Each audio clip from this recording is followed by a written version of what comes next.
네, 오늘 읽은 민수기 36장은 민수기의 마지막 장입니다. 그러니까 내용을 보아하니 시집간 여자의 유산에 관한 내용인데요. 그래서 얼핏 생각하면 뭐 이런 내용이 이 민수기라고 하는 이 위대한 책의 결론이 될 수 있을까라고 우리가 생각하면서 적절하지 않은 거 아닌가 이렇게 생각할 수 있겠습니다. 사실 근데 성경은 의미 없이 쓰여진 게 하나도 없습니다. 그래서 민수기가 여성의 토지 상속에 관한 이야기로 이렇게 맞춰지는 특별한 이유가 있을 것 같은데요. 오늘 본문을 통해서 하나님께서 우리에게 주시는 그 교훈과 또 메시지를 우리 같이 한번 나눠보도록 하겠습니다. 자, 민수기부터 한번 보겠습니다. 민수기를 나누는 방법은 여러 가지가 있을 수 있겠는데 그 중에서도 이제 두 부분으로 우리가 나누려고 한다면 간단하게 기준이 되는 점이 있는데 그게 바로 두 번에 걸친 이제 인구조사입니다. 20세 이상 되는 남자들을 이제 계수하는 건데요. 자, 첫 번째 인구 계수는 언제 했냐면 시내 광야에서 출애굽한 세대를 계수한 것입니다. 자, 민수기 1장 1절에서 2절 보겠습니다. 네, 같이 한번 크게 읽습니다. 시작. 이스라엘 자손이 애굽 땅에서 나온 후 둘째 해 둘째 달 첫째 날에 여호와께서 시내 광야 해막에서 모세에게 말씀하여 이르시되 너희는 이스라엘 자손의 모든 회중 각 남자의 수를 그들의 종족과 조상의 가문에 따라 그 명수대로 계수할지니. 네, 여기 시내 광야, 그러니까 출애굽하자마자 인구 계수를 했다는 것입니다. 그 다음에 두 번째 인구 계수는 언제 했냐? 처음 계수한 자들이 이제 광야에서 하나님의 진노를 사서 다 죽었습니다. 출애굽했던 세대들은 다 죽고, 물론 이제 여호수아 갈렙만 살았죠. 그리고 이제 다 이 두 번째 세대는 광야에서 태어나고 이제 자란 세대들입니다. 이 세대가 이제 요단가 모압 평지에서 이 다음 세대, 광야 세대를 인구 조사를 한 것입니다. 자, 민수기 26장 3절에서 4절 한번 보겠습니다. 네, 같이 읽습니다. 시작.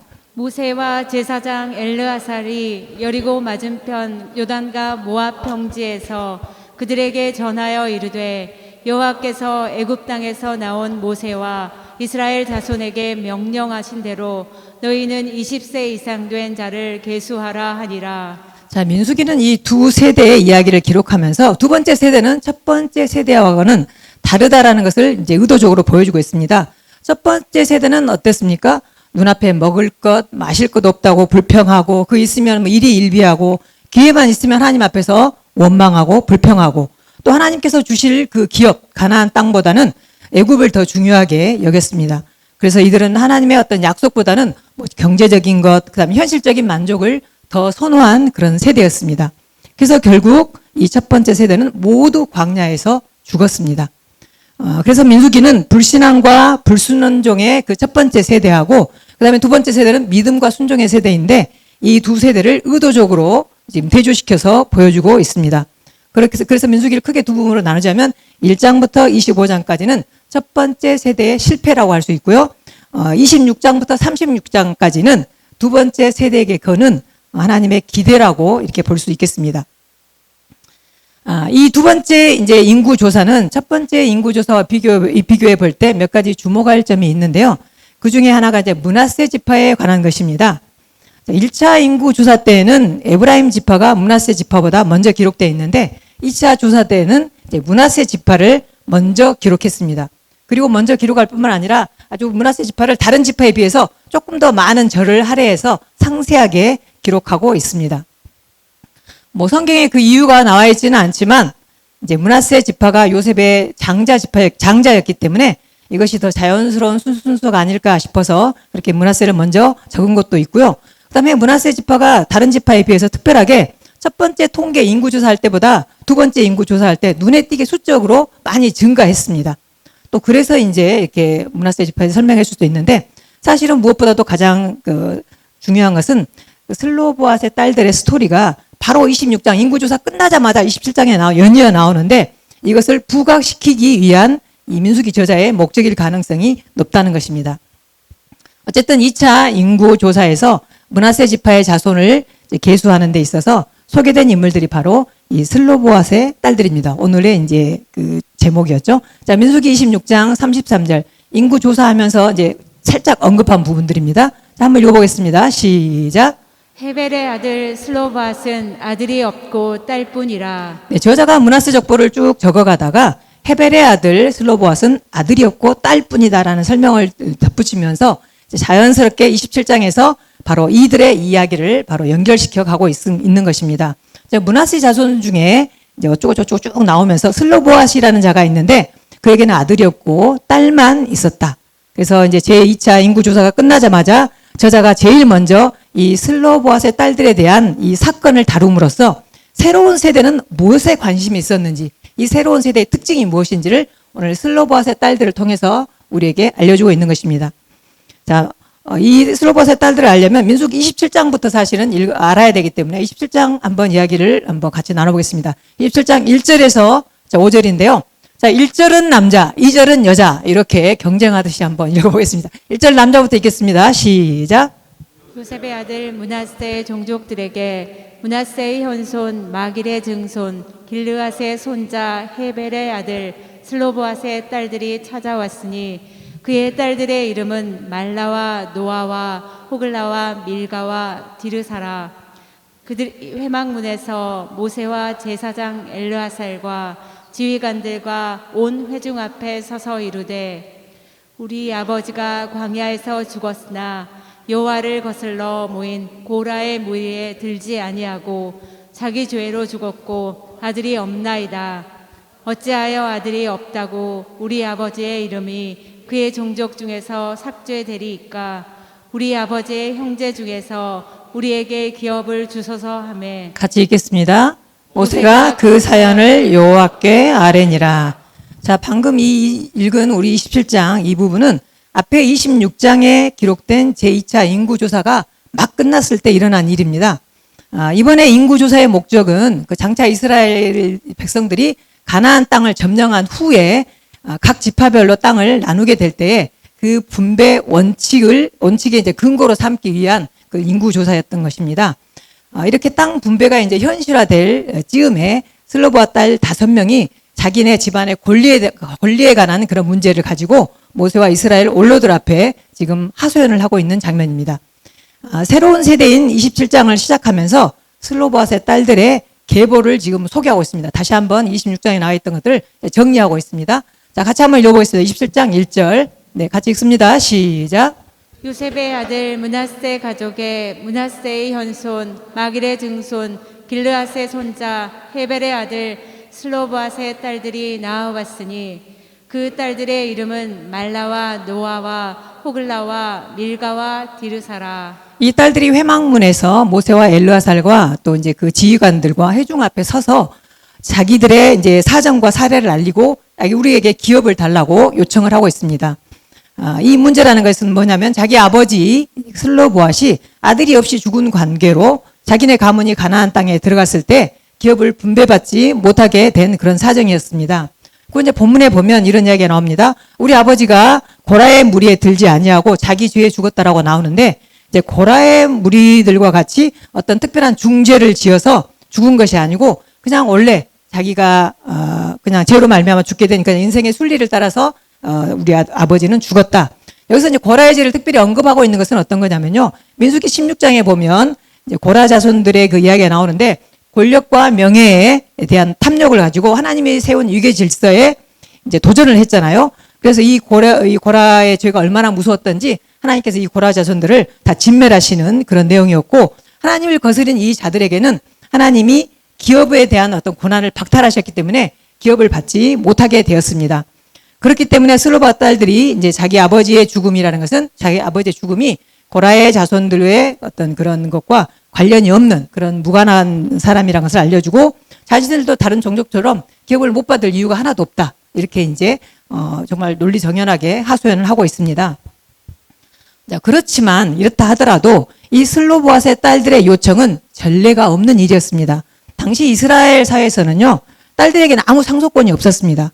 결혼할 때 신부가 이제 지참금을 가져가는데 이 지참금까지도 결혼 후에는 남편에게 속하는 그런 소유가 되는 그런 형편이었습니다. 그러니 슬로보앗이 아들 없이 딸만 남기고 이렇게 갔는데 그에게 할당된 이 기업은 이스라엘 이때까지 전통으로 쭉 내려온 규례에 따르면 가장 가까운 다른 친족, 남자 친족에게로 넘어가게 되어 있었던 것입니다. 근데 슬로보아 딸들이 이 문제를 가지고 모세와 다른 그 이스라엘 족장들 앞에 나와가지고 지금 하소연을 하고 있는 것입니다. 우리 아버지 슬로보안 역시 가나안 땅의 기업의 한 부분을 차지하고 또 그 이름으로 자손에게 물려줄 권리가 있는데 아들이 없다는 이유 때문에 권리가 소멸되어 버리는 것은 너무 억울하고 불공평하다라고 지금 하소연하고 있는 것입니다. 그래서 이 딸들이 이 문제를 모세 앞에 직접 고하러 온 것입니다. 자, 여자의 이름으로 상속권을 주장하는 것도 그렇지만 또 이렇게 여자들이 모세 앞에까지 나와가지고 그렇게 전례 없는 일에 대해서 공식적으로 당당하게 요구한 이 자체도 사실 이스라엘 사회의 전통으로 볼 때 정말 대단한 행동이었던 것입니다. 자, 이 결과가 어떻게 되었을까요? 자, 민수기 27장 6절에서 11절 말씀. 네, 6절에서 7절, 11절. 네, 같이 읽겠습니다. 시작. 네, 같이 읽습니다. 여호와께서 모세에게 말씀하여 이르시되 슬로바앗의 딸들이 말이 옳으니 너는 반드시 그들의 아버지의 형제 중에서 그들에게 기업을 주어 받게 하되 그들의 아버지의 기업을 그들에게 돌릴지니라. 너는 이스라엘 자손에게 말하여 이르기를 사람이 죽고 아들이 없으면 그의 기업을 그의 딸들에게 돌릴 것이요 딸도 없으면 그의 기업을 그의 형제에게 줄 것이요 형제도 없으면 그의 기업을 그의 아버지의 형제에게 줄 것이요 그의 아버지의 형제도 없으면 그의 기업을 가장 가까운 친족에게 주어 받게 할지라고 나 여호와가 너 모세에게 명령한 대로 이스라엘 자손에게 판결의 규례가 되게 할지니라. 자, 모세가 이 슬로보아스의 딸들의 이걸 듣고 자기가 이제 잘 모르겠으니까 하나님께 물어봤습니다. 하나님께서 천만 뜻밖에도 슬로보아스의 딸들의 말이 옳도다라고 전폭적으로 지금 지지해 주셨습니다. 그리고 하나님께서 이 사건을 계기로 해가지고 기업의 상속에 대한 그런 판결의 율례를 아예 새롭게 지정해 주셨습니다. 자, 사람이 죽고 아들이 없는 경우에는 딸에게 먼저 주고 딸이 없으면 그다음에 형제, 아비의 형제, 그다음에 가장 가까운 친족 순으로 이렇게 기업을 주어서 얻게 하라고 하나님께서 이렇게 정해 주신 것입니다. 그러면서 이것을 이스라엘 자손의 이제 그 대대로 판결의 율례를 삼으라고 이렇게 명해 주셨습니다. 사실 이때까지는 아까도 말씀드렸지만 상속받을 아들이 없으면 가장 가까운 남자 친족에게로 이렇게 물려주던 이런 그 전통을 깨고 이제부터는 딸이 아들 다음으로 상속권의 우선 순위자로 이제 지정이 된 것이었습니다. 하나님의 이런 선처는 사실 기절초풍할 만한 그런 일이었습니다. 이전까지 이스라엘 전통 사회에서 남자에 비해서 완전히 무시당하던 그런 여자들에게 지금 200만 명이나 되는 대집단 속에서 무명이나 다름없고 게다가 이미 이제 죽어버린 그 아버지의 딸들에게 하나님께서 이처럼 자상한 조치를 지금 내려주고 계신 것입니다. 그래서 사실은 이 사건은 그 당시에도 놀랄만한 일이었지만 오늘날에도 사실은 이거는 아주 획기적인 그런 일이었던 것입니다. 아들이 아닌 딸로서 가문의 기업을 이어받을 수 있는 권리를 얻게 되었다는 것입니다.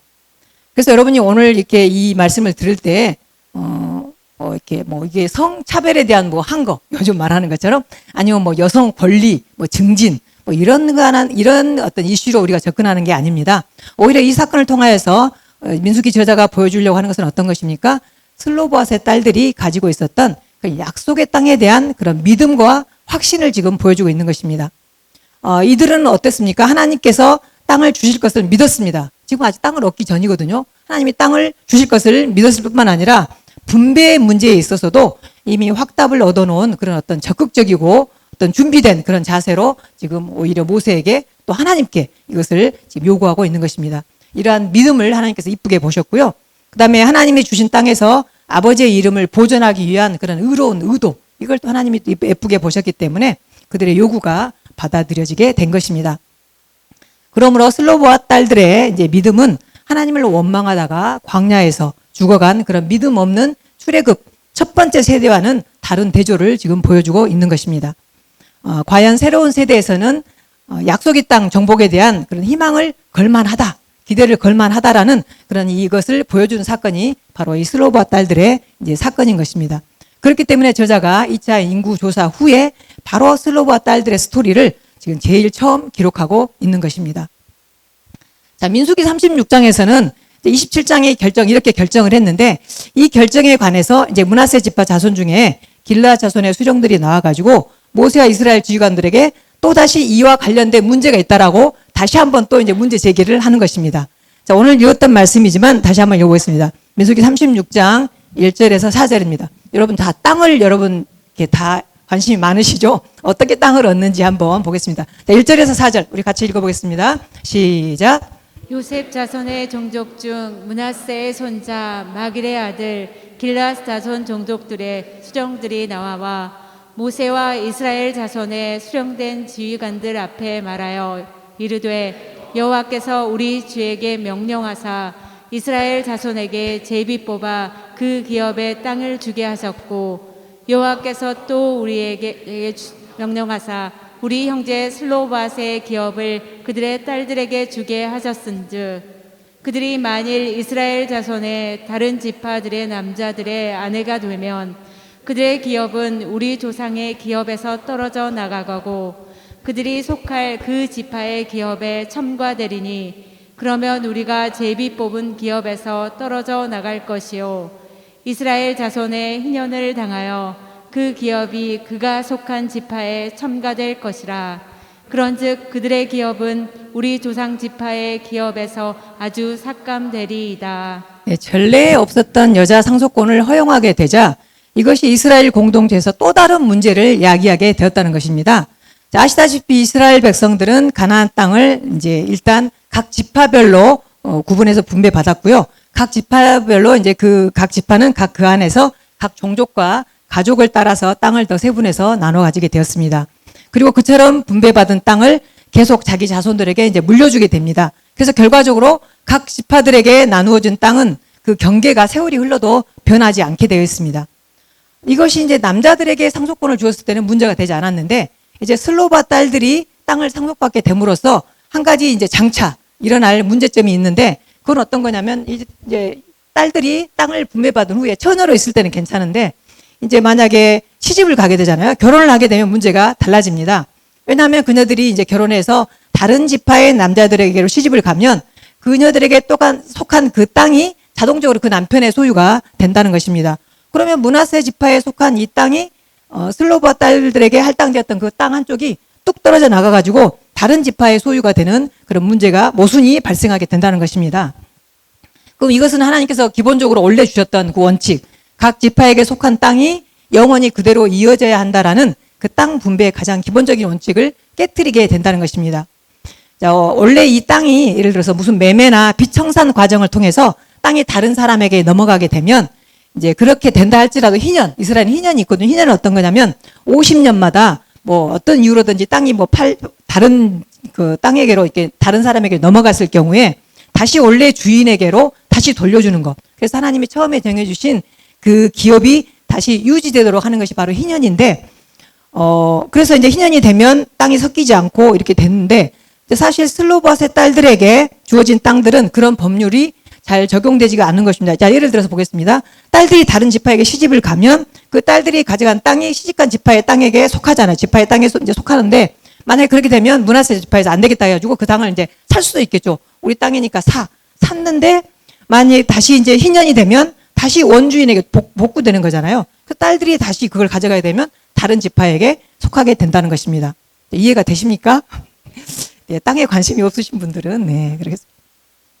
자, 그래서 므낫세 지파에 속한 수령들이 바로 이런 복잡한 문제가 생길 것을 예견하고 지금 모세하고 이스라엘 지휘관들 앞에 와서 이럴 경우는 어떻게 되나요? 라고 질문을 하고 있는 것입니다. 그런데 참 이 난제 앞에서 하나님께서 간단하게 해결해 주십니다. 자, 민수기 36장 5절에서 9절. 네, 5절부터 같이 크게 읽겠습니다. 시작. 모세가 여호와의 말씀으로 이스라엘 자손에게 명령하여 이르되 요셉 자손 지파의 말이 옳도다. 슬로보앗의 딸들에게 대한 여호와의 명령이 이러하니라. 이르시되 슬로보앗의 딸들은 마음대로 시집가려니와 오직 그 조상 지파의 종족에로만 시집갈지니 그리하면 이스라엘 자손의 기업이 이 지파에서 저 지파로 옮기지 않고 이스라엘 자손이 다 각기 조상 지파의 기업을 지킬 것이라 하셨나니 이스라엘 자손의 지파 중 그 기업을 이은 딸들은 모두 자기 조상 지파에 종족되는 사람의 아내가 될 것이라. 그리하면 이스라엘 자손이 각기 조상의 기업을 보존하게 되어 그 기업이 이 지파에서 저 지파로 옮게 알지 아니하고 이스라엘 자손 지파가 각각 자기 기업을 지키리라. 자, 하나님께서 므낫세 지파 수령들의 그런 말을 들으시자마자 또 요셉 자손의 말이 옳도다라고 이렇게 맞장구를 쳐주셨습니다.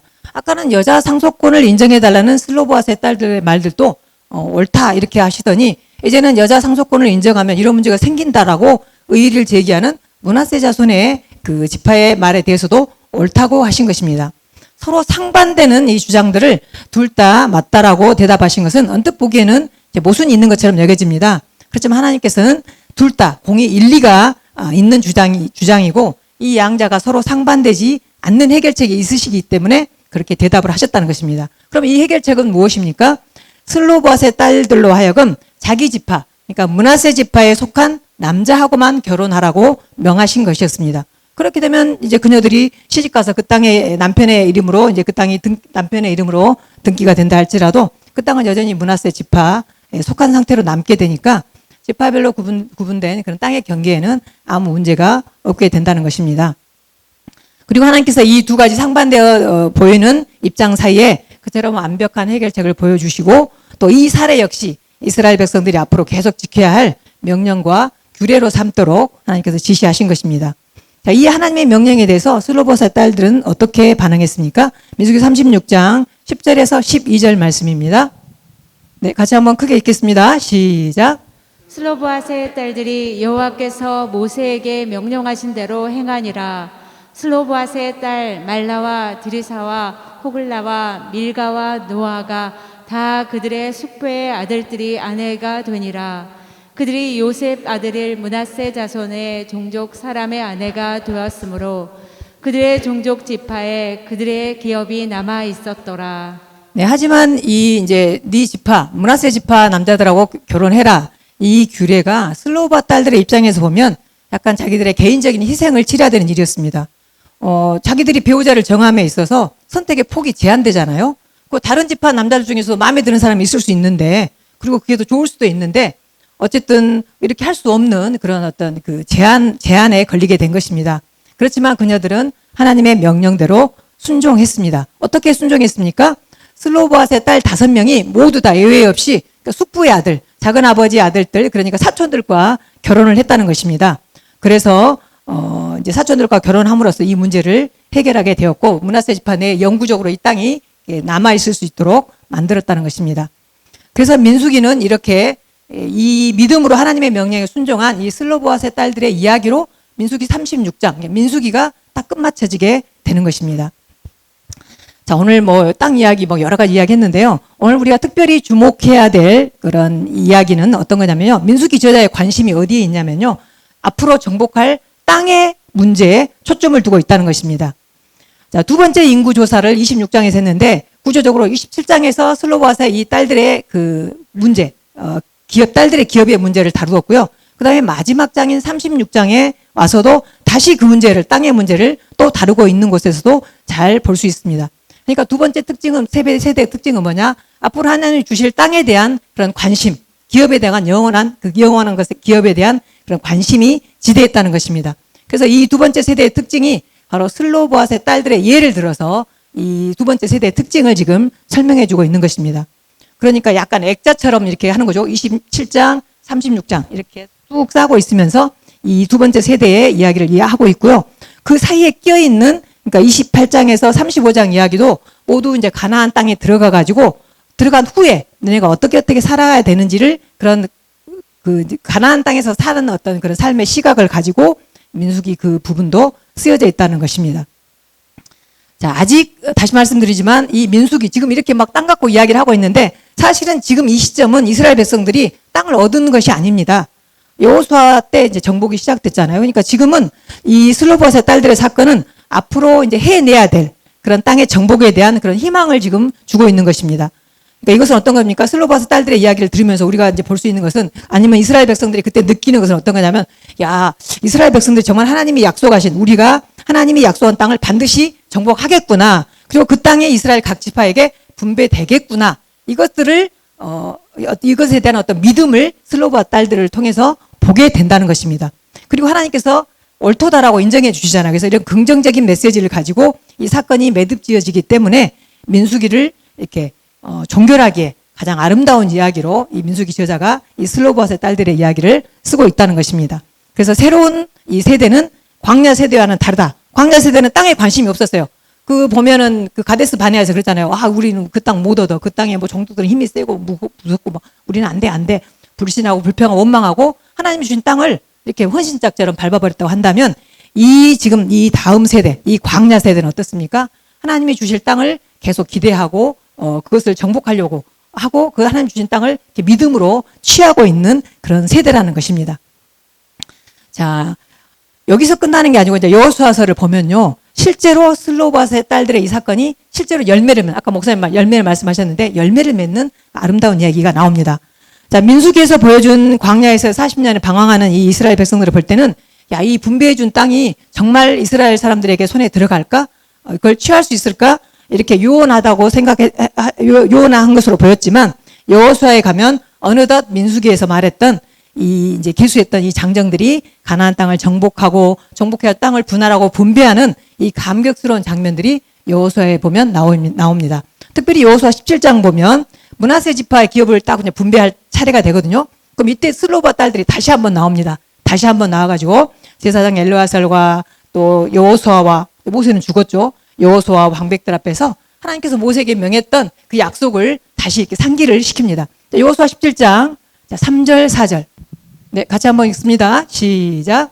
헤벨의 아들 길르앗의 손자 마길의 증손 므낫세의 현손 슬로보앗은 아들이 없고 딸뿐이요 그 딸들의 이름은 말라와 노아와 호글라와 밀가와 디르사라.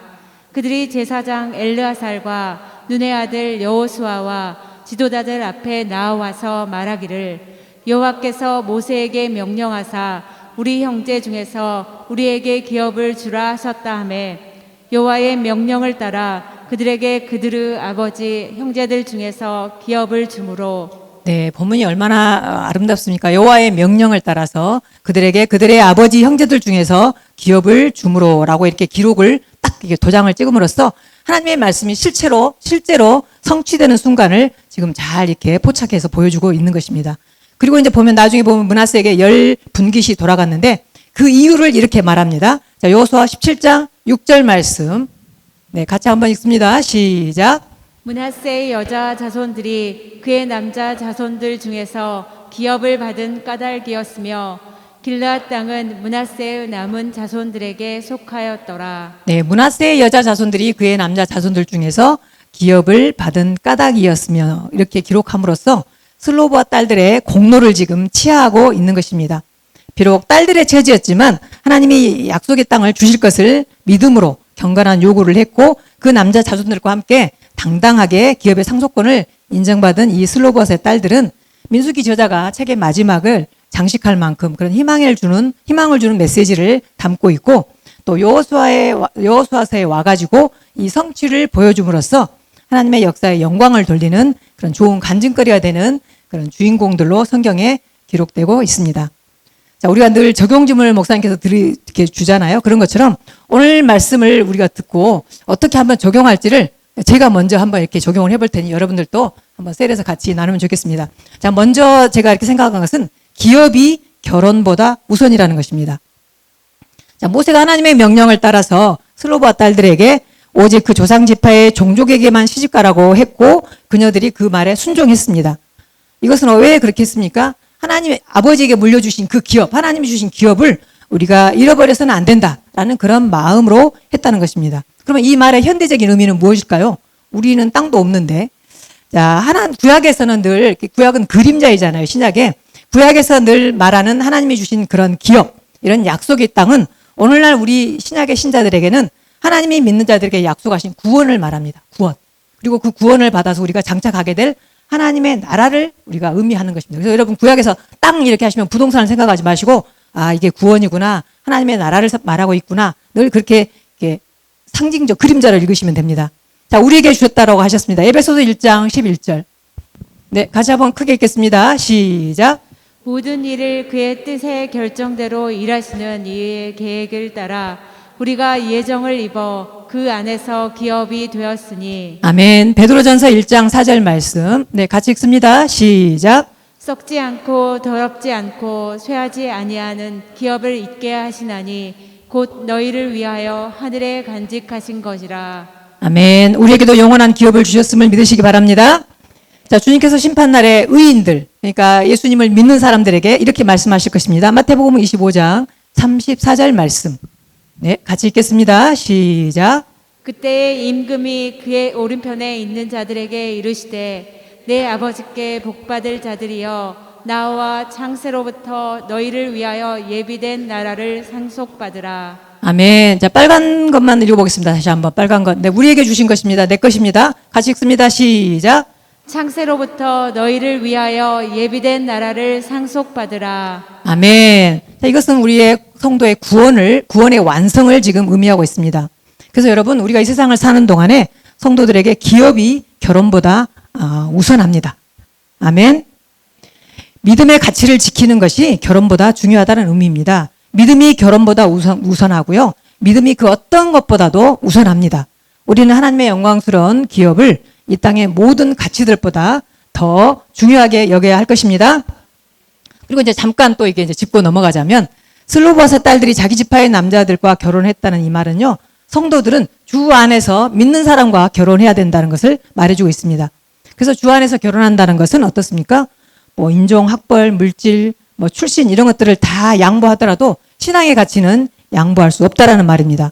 종종 우리가 예수님을 믿는 사람들이라고 하면서도 결혼을 할 때에 어떻습니까? 신앙의 가치보다 다른 가치들을 우선시하는 경우가 많은데요. 결혼은 우리 신앙의 어떤 그 시험을 치르는 중요한 그런 장입니다. 정말 하나님께서 주시는 그런 기업에 우리 눈이 정말 고정되어 있는지, 그걸 우선하고 있는지를 이렇게 보여주는 그런 시험대라는 것입니다. 자, 기업은 결혼보다 우선합니다. 그리고 하나님 나라는 세상의 어떤 가치보다도 우선합니다. 영적인 기업을 우선으로 여기는 저 여러분 되기를 축복합니다. 네, 한 가지만 적용하면 좀 아쉽죠? 또 한 가지 적용해 보겠습니다. 자, 광야에서 우리는 공동체를 필요로 한다는 것입니다. 슬로보아스의 딸들이 자기 지파의 그 남자들과 결혼했다는 것은 사실 자신들의 권리, 그러니까 남자를 선택해서 결혼할 수 있는 그런 권리를 포기한 것입니다. 이것은 왜 그렇습니까? 자신들의 어떤 눈앞의 유익이 아니라 공동체의 유익과 질서를 위한 선택이었다는 것입니다. 여러분, 교회 생활도 역시 마찬가지이겠습니다. 우리가 교회 안에서 내가 당연히 받아야 한다고 여겨지는 그런 대접. 내가 이 정도니까 뭐 이렇게 해주겠지. 아니면은 당연히 내가 이건 할 수 있는 정도의 말이라고. 내 수준에서는 할 수 있는 말이겠지. 이런 어떤 그런 말. 또 내가 당연히 주장할 수 있다고 판단되어지는 그런 권리를 내세우지 말고 먼저 교회 전체의 질서를 위해서 말씀을 통한 관할과 치리에 복종하고 공동체 전체의 화평을 위하여 개인적인 희생을 기꺼이 바침으로써 교회를 섬기는 성도가 되자는 그런 교훈이 있다는 것입니다. 사실 그리고 여러분 또 한 가지 우리가 또 생각해 볼 수 있는 것은 사실 슬로보아스의 딸들은 인구조사할 때는 이름은커녕 숫자에도 들어가지 않았습니다. 20세 이상 기수된 남자, 20세 이상 남자들만 계수하라고 했잖아요. 이들이 전쟁에 나가서 싸울 것이고 이들이 또 땅을 분배받을 것입니다.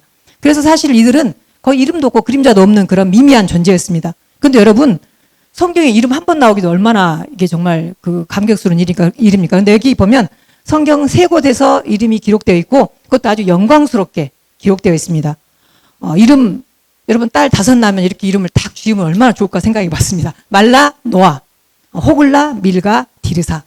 자, 민수기 27장에서 나오고 민수기 36장에서 나옵니다. 다음 세대를 대표하는 그런 주자들로 당당하게 앞에 나왔습니다. 그리고 여호수아 17장에도 또 이 여자들 이름이 그렇게 5명 이름이 줄줄이 이렇게 다 나온다는 것입니다.